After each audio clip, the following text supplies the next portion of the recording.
Conceptos y medición de la pobreza será el artículo de Julio Boldvinic que tomaremos como para amplificar el tema que ya habíamos iniciado en una ocasión anterior. Dirá Boldvinic que la pobreza degrada y destruye moral, social y biológicamente a la vida humana, que la existencia de la pobreza es una aberración de la vida social y un signo evidente del mal funcionamiento de la sociedad. Dirá que las reglas mediante las cuales se juzga quién es pobre y quién no lo es tienen un elemento moral subyacente y cuyas reglas expresan a su vez el peso mínimo debajo del cual consideramos que la vida humana pierde la dignidad y que la vida humana se degrada. La búsqueda de fundamentos para la definición del umbral de la pobreza remite inevitablemente a la reflexión sobre las necesidades y las capacidades humanas, a la esencia humana, lo cual nos acerca también inevitablemente a una pregunta que es más propia del terreno de la antropología filosófica, pero de la cual no podemos evadirnos. Esta búsqueda le permite a Boldvinic hacer un corte, hacer una distinción entre dos perspectivas muy diferentes, casi antagónicas, a partir de las cuales definir el problema de la pobreza. Tenemos, por un lado, el eje del florecimiento humano, donde se contempla al ser humano de una manera completa, con todas sus necesidades y capacidades, mientras que, por otra parte, el eje del nivel de vida contempla única y exclusivamente los elementos económicos de dichas necesidades y capacidades. Una medición de la pobreza, por ejemplo, basada únicamente en los ingresos, va a estar recortando todas las dimensiones de la vida de esas personas que no estén estrechamente relacionadas con los ingresos. Esto, naturalmente, supone una visión muy recortada, muy parcial del ser humano, una visión que tiene que ser reconstruida y cuyo sentido solo es posible si se contempla una concepción integral del mismo. Se proponen tres tipos de satisfactores de las necesidades humanas, un concepto que emplea justamente como para poder dar un poco más de desarrollo a un concepto un tanto más básico como el de necesidades, que suele emplearse de una manera muy escueta, muy reducida al momento de incorporarse en las investigaciones respecto de la pobreza. Estos satisfactores son los objetos, entendidos como bienes y servicios, las relaciones y las actividades. Para algunas necesidades, como la alimentación, los satisfactores fundamentales son bienes. Para otras, como la atención a la salud, son bienes y servicios. Para las necesidades afectivas, en cambio, los satisfactores centrales son las relaciones con otras personas.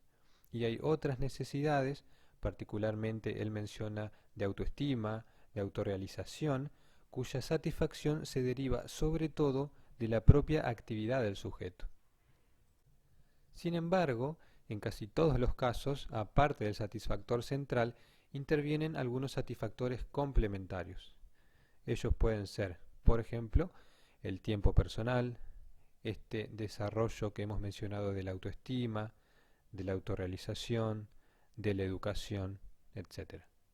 Estos tres tipos de satisfactores que hemos mencionado tienen una posibilidad de acceso de acuerdo a diferentes recursos que puedan estar dentro de las posibilidades de las distintas familias o distintos hogares a partir de los cuales se piensa y se realizan las mediciones de la pobreza. Nombra los ingresos corrientes, nombra activos, básicos y no básicos. Podemos entender por ellos distintos ingresos económicos que facilitan también el acceso por su parte a determinados bienes y determinados servicios y que ellos sí son expresables y cuantificables o medibles en términos monetarios. En cambio, otro tipo de recursos son posibilitados a través de las relaciones y de las actividades en la medida en que pueda haber un tiempo disponible que provea a ese sujeto de ciertos conocimientos y de ciertas habilidades que son por su parte también fuentes de bienestar y que en muchas ocasiones podrán imaginarse requieren también de un acceso suficiente a bienes económicos. Ahora bien, la actitud tomada por los economistas ortodoxos, nos dice Botvinnik, es la de aparentar que este corte, que esta diferenciación entre el nivel de vida y entre el eje del florecimiento no es importante, que es un acto más bien arbitrario, azaroso del investigador. De este modo se evita que se convierta en un asunto de discusión y se facilita el uso de umbrales de pobreza que son muy bajos y que llevan a una identificación de una fracción muy pequeña de la población en situación de pobreza. De esta manera también subsiste una especie de ficción acerca de que es un problema menor, un problema que no se trata, que no se visualiza, pese a su magnitud, pese a su evidencia, pese a lo flagrante que resulta en términos de fracaso del funcionamiento de una sociedad.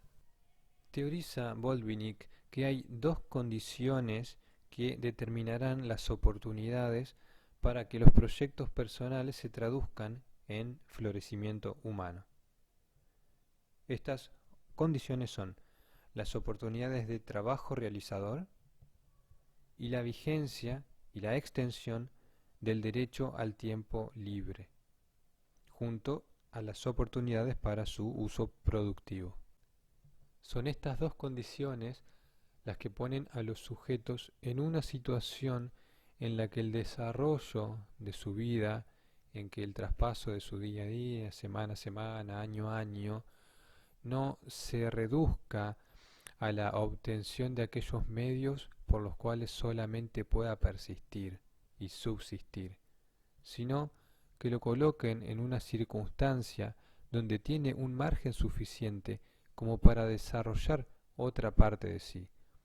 una parte que le permita, justamente como él nomina a este eje, poder florecer. Es claro que el mercado laboral actual no tiene una brecha precisamente mayoritaria que favorezca el desarrollo respecto de este eje del florecimiento humano. Al contrario,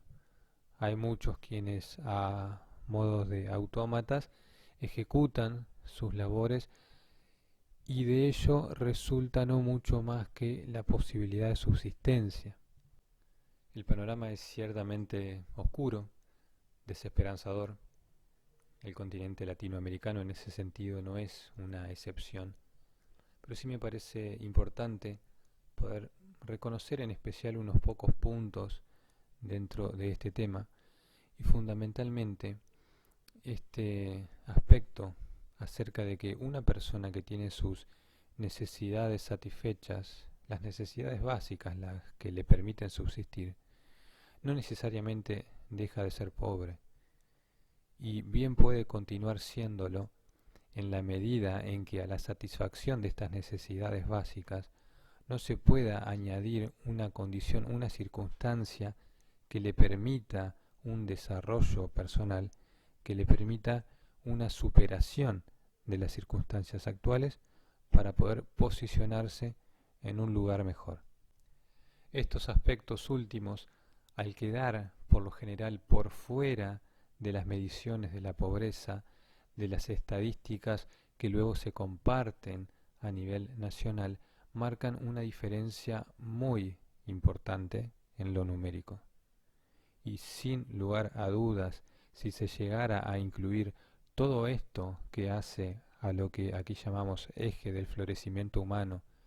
y que contempla al ser humano desde una perspectiva más completa, el umbral, el nivel de pobreza que debiera reconocerse sería, tristemente, muchísimo, pero muchísimo mayor al que es reconocido en la gran mayoría de los países en que estos estudios son llevados adelante y en que los resultados fundamentalmente son transmitidos de manera pública.